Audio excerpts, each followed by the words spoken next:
در زمینه اجرای دستور سپارش‌های اساسگزار صلح و وحدت ملی پیشوای ملت پرزیدنت جمهوری تاجیکستان محترم امامعلی رحمان بابت با تکنیکا و ماشین‌آلات‌های کشاورزی تامین نمودن اهالی دهات و با در نظر داشت احتیاجات جمعیت‌های چراگاه استفاده برندگان مؤسسه دولتی مرکز اداره لایحه رشد چاروداری و چراگاه‌ها با دستگیری حکومت جمهوری تاجیکستان و فوند بین‌المللی رشد کشاورزی و هماهنگسازی با وزارت کشاورزی و جمعیت‌های چراگاه استفاده برندگان دهات ناحیه واسه 22 عدد تراکتورهای تمغه انتزه و 22 یادیک دسترس گردید.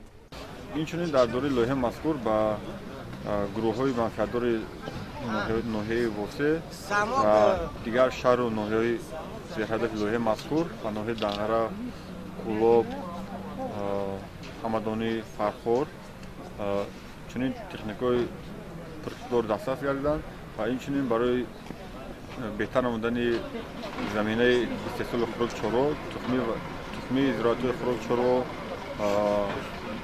اینچنین برای بهتر نمودن ذات اهالی چارو، یعنی چاروی کلان خوشزاد و چاروی محلی، یعنی چاروی ذاتی سوری دسترس گردیدند که این به واسطه برای بهتر نمودن سطح زندگی اهالی دهات و اینچنین برای بلند برداشتن نیکوحوالی و اینچنین برای تامین نمودن امنیت عضوی کشور استفاده. روز 15 دکمبر در مرکز ناحیه نزد بینای مقامات اجرایی حکومت دولتی ناحیه واسه سپاریدن تکنیکا و ماشین‌آلات‌های کشاورزی در وضعیت ادانه برگزار گشت. در این چاره‌بینی رئیس ناحیه واسه، معاون رئیس ولایت ختلان، نمایندگان مؤسسه دولتی مرکز اداره لایحه رشد چاروداری و چراگاه‌ها اشتراک نموده اوید اهمیت تطبیق این لایحه برآمد نمودند. قید کرده شد که در ناحیه‌های نزدیک‌کوهی منطقه کلوب ولایت ختلان سالهای آخر اوید تامینات با تکنیک‌های کشاورزی مشکلات‌ها بسیار بودند.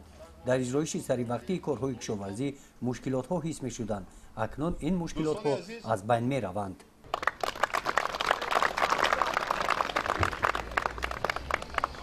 گوهره که چشم وری باید ما ایرا استفاده بریم، خدمت خلق وطن رو باید کنیم.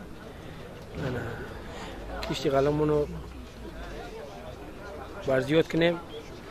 زمینه نقض استفاده بردیم. پیش از این تکنیک‌ها ما مشکلات‌های بسیار می‌کشیدیم. ما زیر ما به حد منتظریم که پیشوای ملت پرزیدنت جمهوری ما امامعلی رحمان با ما یارا تقدیم کرد. برای ترقی کردن پروگرام عضو‌قواری امروز یک قطار تکنیک‌ها رو پیشکش همه مردم کردند که امید است که در آینده با کمک دستگیری آنها سطح زندگی مردم باز هم خوبتر شود. سپس در وضعیت تنتنوی کلیدهای تراکتورها بر رانندگان با دست مهمانان سپاریده شدند.